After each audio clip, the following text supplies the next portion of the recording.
Good evening, visitors. Welcome to the Australian War Memorial's Last Post ceremony. My name is Sharon Bown, and joining us today from the Australian Army is Warrant Officer Class 2, Joanne Davey. We acknowledge the original custodians of the land on which we meet today, the Ngunnawal people, and we pay our respects to elders past and present. We also welcome all Aboriginal and Torres Strait Islander people here with us today. Today's Last Post ceremony tells the story of an Aboriginal soldier as part of National Reconciliation Week, which runs from the 27th of May to the 3rd of June. We are honoured to acknowledge the members of the Defence Indigenous Affairs Group who are joining us this evening. We welcome the veterans who have served, those that are still serving, and the families that support them. We acknowledge the members of RSL and Services Clubs Association, RSL Victoria, and RSL Queensland, who are watching the broadcast of this ceremony across Australia. During the ceremony, wreaths will be laid at the base of the pool of reflection by visitors and by students on behalf of the following schools. From New South Wales, Sacred Heart Primary School, Westmead, and Bundanoon Public School. From Victoria, St Matthew's Primary School, Fawkner North. I invite you to please stand and join in singing the national anthem.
Boys and girls, please be seated.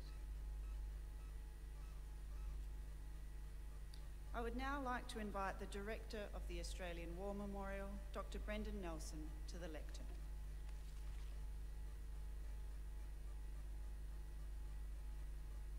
In 1993, as the Federal President of the Australian Medical Association, I asked the great Rose Collis, who had given her entire life to working with her people in the Yarrabah region, what reconciliation meant to her. After a very long pause, she said, "I don't know, but I know that I live it every day." We pause here in the heart of the land they loved. We pause here in the commemorative area of the Australian War Memorial. We do so cloaked by these cloisters and bronze panels listing the names of 102,800 Australian men and women who have given their all, their lives, for us, our freedoms, and our values. Among the 2 million Australian men and women who serve and who have served are at least 7,700 Aboriginal and Torres Strait Islanders, of whom 350 are named on the Roll of Honour. Before you, beneath that Byzantine-inspired dome, since 1993 has been interred the unknown Australian soldier, exhumed from the Adelaide Cemetery in France, buried ceremonially on Remembrance Day in 1993, soil from Pozières poured onto his coffin by one of his mates who said, "You're home now, Cobber." We don't know who he is, we never will. As is inscribed on the front of the tomb, he is all of them and he is one of us. We know that he's not a general, he's not an admiral. He's probably a private or a corporal, a sapper, a sergeant, a junior officer. He could be an Aboriginal Australian, but he is all of them, and he is one of us. Within this institution, everyone is equal. Those names listed on the Roll of Honour are all equal in death. No rank, no military honours. There is no party politics here, no religion and no race. Everyone is equal in life and equal in death. But within that framework of equality is accorded a very special place for the first Australians. To the students that are here, you will find throughout your lives that one of the keys is to be imbued with the imaginative capacity to see the world through the eyes of other human beings. For us, it is to imagine that only 4 or 5 generations after the first fleet arrived, devastating millennia of rich Indigenous culture, history and custodianship, but from those events and what would follow, the origins of the Australia we are and the people we have become. Only 4 or 5 generations later, with all they had endured, they denied their Aboriginality, they denied their kinship to serve, fight, suffer and die for the young nation that had taken so much from them. And in the Australian Imperial Force, as they have ever since, from a society characterised by desperate inequality and for much of the 20th century deeply rooted racism, they found for the very first time equality. And that is a significant part of the journey of reconciliation. Today we will remember the life of just one, but in doing so we remember them all. And finally, the words of Charles Mene, proud Aboriginal Australian who fought in the Second World War. On the 1st of June 1944, from the battlefront, he said this to the Tribune newspaper: "I know that I am fighting for a new world in which my people will get a better deal. I want to come back to an Australia where my people will have full rights as citizens, to an Australia where Aboriginal children will have the right to education, to work, and a healthy, happy life." He fought in the Second World War. He served in the British Commonwealth Occupational Forces. He was awarded the Military Medal for Bravery in Korea. He served in the Malayan Emergency. And across those 22 years, not a damn thing changed. But it has since. The referendum in 1967, the parliamentary apology in 2008, but more importantly, the attitudes and disposition of the vast majority of Australians.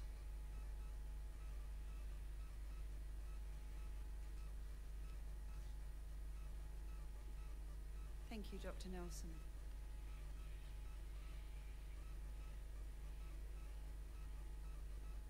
The Australian War Memorial was the vision of Charles Bean, Australia's First World War official historian.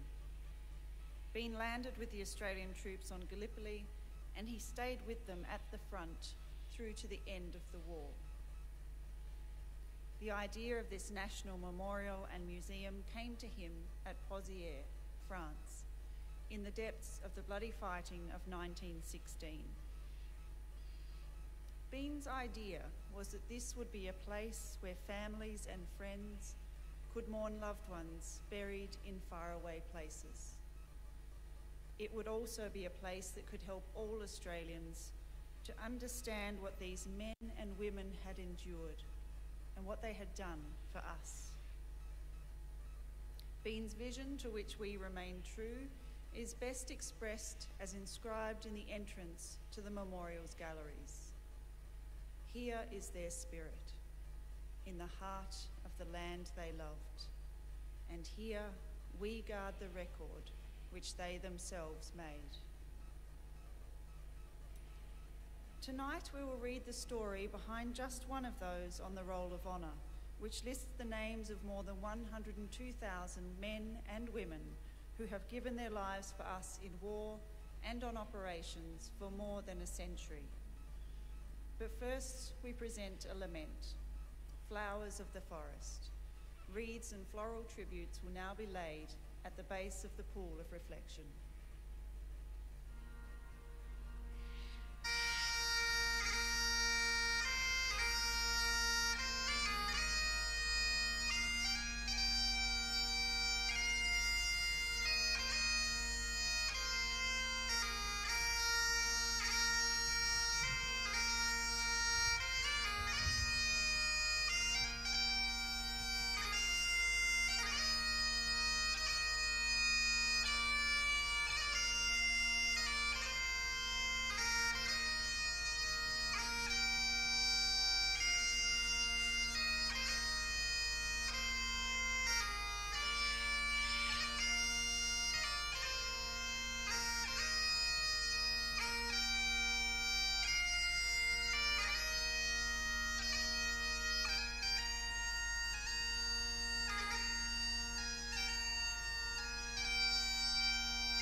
Today we remember and pay tribute to Private Thomas Skelly.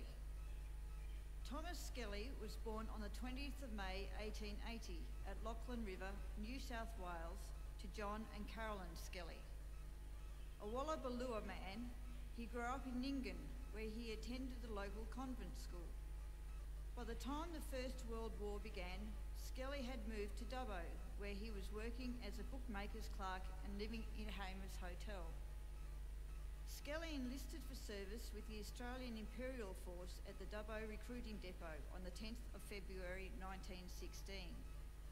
After training at Dubbo and then Bathurst, he was allocated to the 3rd Reinforcements to the 54th Battalion.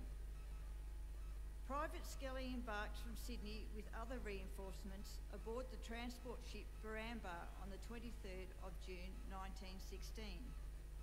After landing in England, he was sent to the 14th Training Battalion at Lark Hill. In October, Thomas was joined by one of his older brothers, Charles, who arrived with another reinforcement draft for the 54th Battalion. The brothers went absent without leave for 2 days before being apprehended by military police.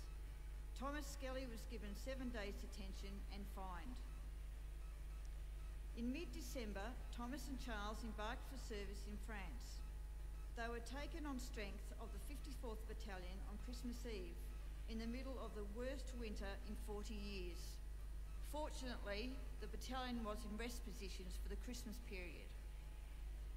In February 1917, the 54th Battalion was involved in pursuing the German army as it withdrew to the prepared defensive positions known as the Hindenburg Line. A few months later, Thomas was admitted to the 54th Casualty Clearing Station suffering from rheumatism. He spent several days resting before rejoining his unit in early May. The Skelly brothers saw their first major action a few days later when the Second Battle of Bullecourt began. On the 15th of May, the battalion was in a defensive position and repelled a German attack. Prior to the attack, the battalion's positions had been heavily shelled, causing severe casualties. Charles Skelly was wounded by shrapnel in his right arm and leg. He was evacuated to England and recovered, but was medically downgraded and returned to Australia at the end of 1917 for discharge. Thomas Skelly remained with the battalion, taking part in major operations at Polygon Wood and Brunside Ridge in September and October. Skelly was sent on some much-needed leave to London in January 1918. He had returned to his unit by the time the German army launched its spring offensive in late March. The 54th Battalion, which had been in Belgium, was rushed south to help stop the German drive on Amiens.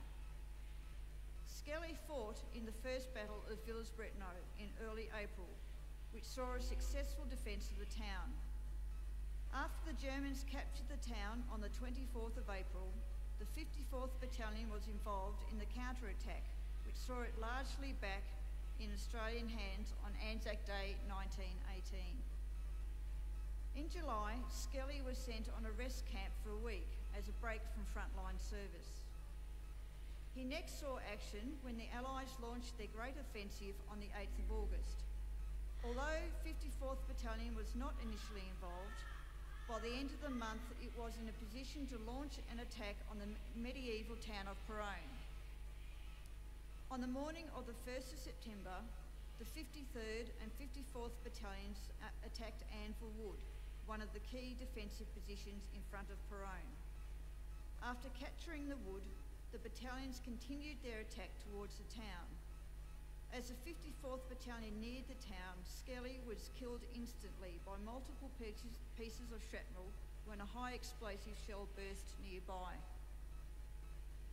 He was buried not far from where he fell, but was later reinterred in the Perone Communal Cemetery Extension. At home in Australia, the Dubbo Liberal reported that news was received in Dubbo on Saturday that another brave Dubbo lad, Private Thomas Skelly, had made the great sacrifice fighting for freedom and liberty on the battlefields of France. A fine specimen of Australian manhood, he was a favourite on account of his quiet and unassuming disposition. Thomas Skelly was 38 years old.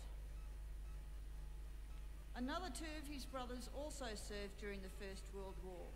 Sydney Joseph Skelly, who served as Francis Scully, was killed in January 1917 while serving with the 1st Pioneer Battalion in France. William Skelly, who served in Palestine with the Imperial Camel Corps and Light Horse, returned to Australia in 1919. Thomas Skelly's name is listed on the Roll of Honour on my right, among almost 62,000 Australians who died while serving in the First World War. His photograph is displayed today beside the pool of reflection. This is but one of the many stories of service and sacrifice told here at the Australian War Memorial. We now remember Private Thomas Skelly, who gave his life for us, for our freedoms, and in the hope of a better world.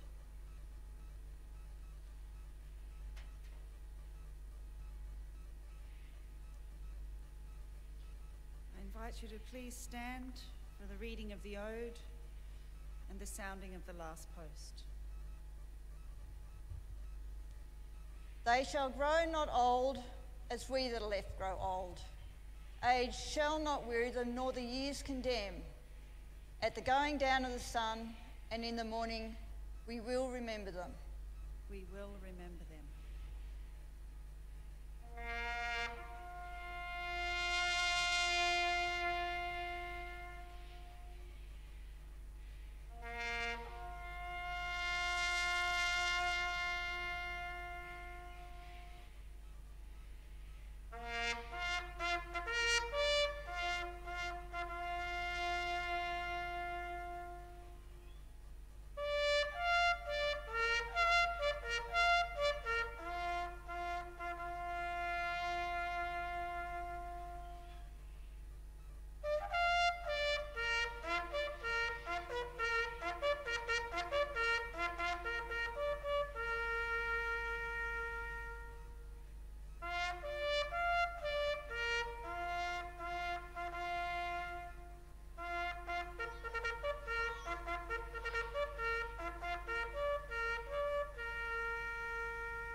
Lest we forget.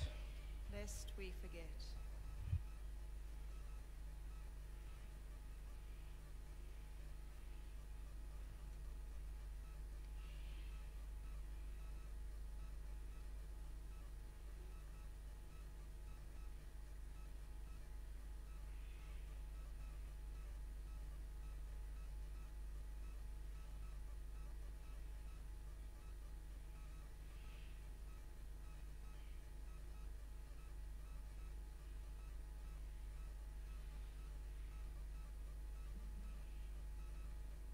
We leave you this evening with the words of the memorial's founder, Charles Bean. Many a man lying out there at Pozieres or in the low scrub at Gallipoli, with his poor, tired senses barely working through the fever of his brain, has thought in his last moments, well, it's over. But in Australia, they will be proud of this. Ladies and gentlemen, girls and boys, that concludes the last post ceremony.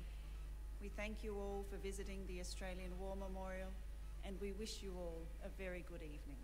Thank you.